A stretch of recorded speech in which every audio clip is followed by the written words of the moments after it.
So this talk will be the fourth in the series on beautiful, the role of beauty, Kalyana, in the teachings of the Buddha, and also in our practice and maybe in our lives. The teacher that I practiced with in Burma named U Pandita, he once wrote or said, and was put in the book, body and mind are like a garden in this sense. If neglected, defilement, weeds will grow. If the plot is well tended, it will be beautiful and fruitful. So as we practice meditation, practice Buddhism, it's an action that we engage in. The action of sitting down to be quiet and mindful, attentive. The action of being generous. The action of being kind. The action of cultivating our ability for generosity and kindness and wisdom and equanimity, peacefulness. All kinds, as we cultivate these things, these beautiful flowers, this beautiful fruit grows in the garden of our hearts. If we neglect, if we're not mindful, not aware of what's here, if we're not self-aware, it's all too easy for old habits and conditioning and impulses to just kind of take over. And without awareness, it's all too easy for those to be weeds, to be things that are not really, that we want there and helpful there, things that may be actually obscure, obstruct, even make it impossible for the beautiful flowers to grow. And this teacher Pandita, the book where this quote is from, was given the title, The State of Mind Called Beautiful. The State of Mind Called Beautiful. And that's the topic for today's talk, is a beautiful mind, or the state of mind that's beautiful. And I don't know what he was thinking, what he was saying in Pali that was translated into English, but he knew Pali and very well and knew the teachings of the Buddha. So it's possible that he was doing a little word play, because the word for mind or state of mind is chitta, C-I-T-T-A. And but that same word, that's kind of in Pali is what's called a homonym, same pronunciation, same spelling, has a second meaning, it's a different word, but it's it's a homonym, and that second word means beautiful. So that in Pali, the expression chittam chittam means beautiful mind. And the fact that somehow these homonyms exist with the same word, mind and beautiful, speaks to the potential of the mind to become beautiful, to become Kalyana. And sometimes a different word is used for the mind, or the mind in meditation, that also means beautiful, which is soba, sobana. And so the Buddha talks about the mind, beautiful mind, beautiful heart. The word heart is also a translation of the word chitta. In English, we tend to separate these two out. In ancient Buddhism, it's kind of, ambiguous, or it's rather kind of a choice of the translator whether chitta is translated as heart or as mind. And some of you might prefer heart. And there are other words. This word chitta can mean other things besides beautiful. It could also mean brilliant and wonderful. All dictionary definitions of the word. And we find that the Buddha has all kinds of related words to describe the mind state, not inherently exactly, but its potential, what it can become when we tend our garden well and allow things to grow. There's words like brightness, luminosity, luminous, bright. One of my favorite descriptions of potential of the mind that comes usually in deep concentration is the mind becomes purified, bright, unblemished, rid of imperfections, malleable, workable, steady, and imperturbable. Wow. So this, this wonderful potential. It's kind of like a celebration of the mind. A kind of, it's like, wow. There's like sometimes the state of the mind, what the mind can become when the garden has really been developed, is as wondrous as looking into a wonderful natural wonder. To look out across the Pacific Ocean in a clear day in a blue sky, or to look out across the Sierras, the great mountains here in California, or to look into the Grand Canyon and see the immensity of time and depth and beauty. So the mind can be that.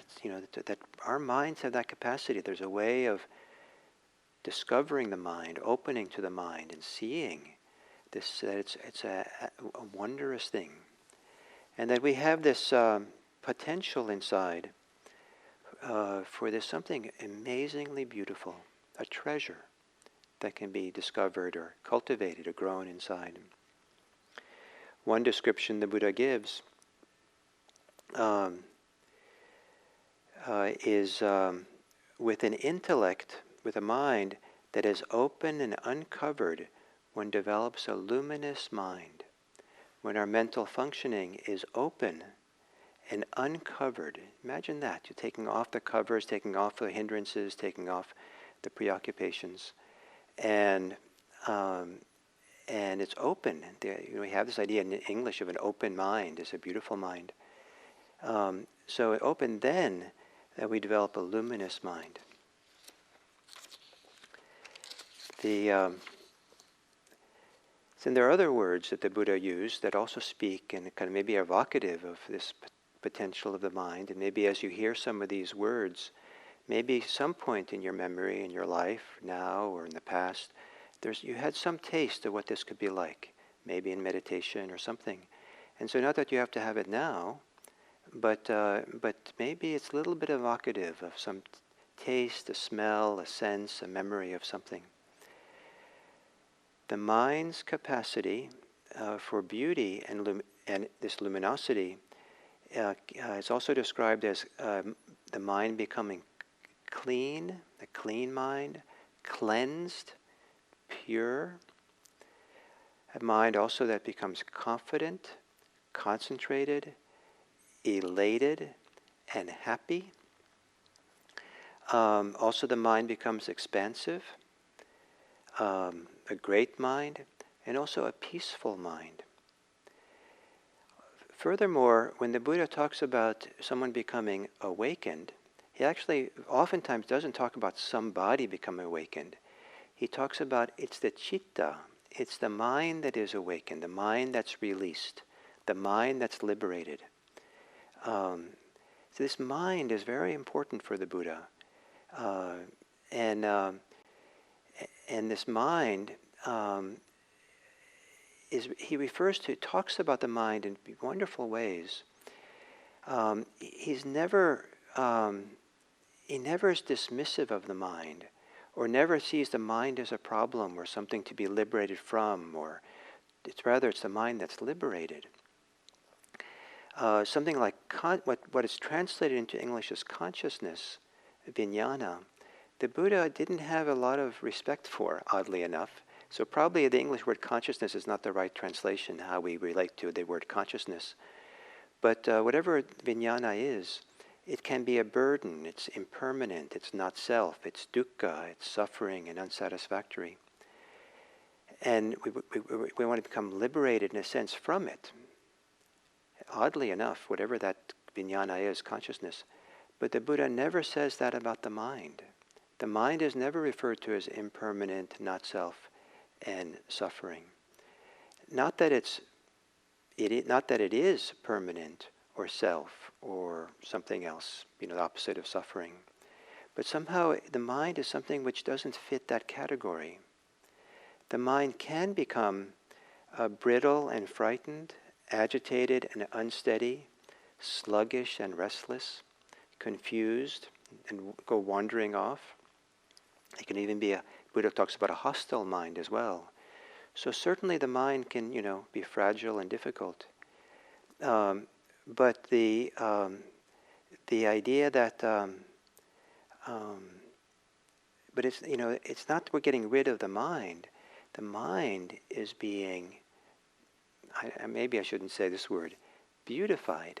The mind is being, or we're discovering or growing or developing this beautiful mind.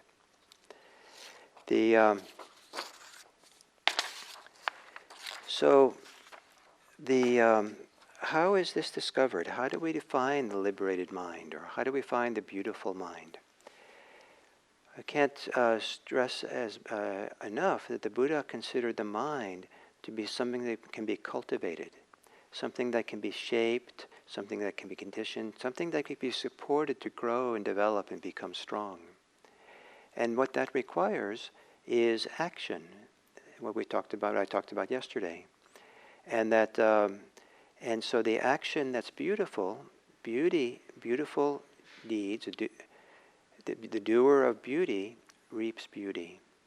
So how can we engage in the practice of Buddhism, the practice of mindfulness of the breathing, mindfulness of anything, the practice of concentration, the practice of generosity, of goodwill, kindness, patience, all the different practices of Buddhism, the ethical practices, the precepts.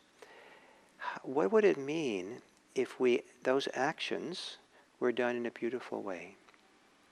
Chances are we would not do it with greed, we would not do it with conceit, selfishly, we would not do it with tight expectations and wanting and striving and pushing.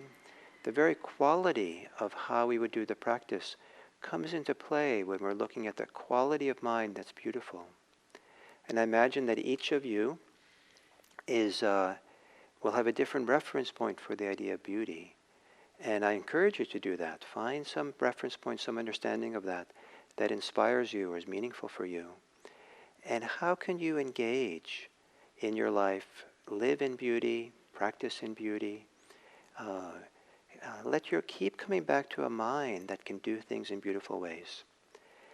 Now I know it's hard to do, and I know there's lots of conditions and forces, that frustrate and frighten and cause the mind to be other ways. But don't give up on the possibility of a beautiful mind. It's even worthwhile kind of acting as if the mind is beautiful. Sometimes as if is sincere enough. It's not like we're pretending it's different, but we know the mind is challenged, but as if it kind of begins creating a little different context in the mind and freedom of the mind. And we're exercising the freedom of the mind not to be caught in the weeds of what goes on, to step out of it. And the act of mindfulness itself, stepping away and observing and recognizing. How can we have a sense of beauty or peacefulness or clarity or feeling of cleanliness or some feeling of goodness in just the way we're going to practice? So as we kind of offer in the ways that we act, the ways that we practice, that we bring a sense of beauty into it, that begins to allow the mind state of beauty, the state of mind to grow and develop. And at some point we start recognizing that in fact in ourselves is one of the greatest treasures that exists, a greater wealth than you will ever have in the bank or under your mattress. A piece of art that's more beautiful than anything at one of the great museums of the world. And that beautiful thing is your own mind. I hope that as you practice, you will discover that you'll see nothing more beautiful in this universe than the beauty of a liberated mind, a clean mind, a pure mind.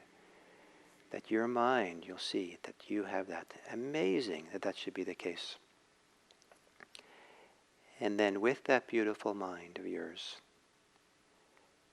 I'm confident that you will naturally, easily, relaxedly have all the compassion and care that you need to have for this world that we live in. May it be that your beauty is a partner with your compassion and love. You're beautiful. Thank you.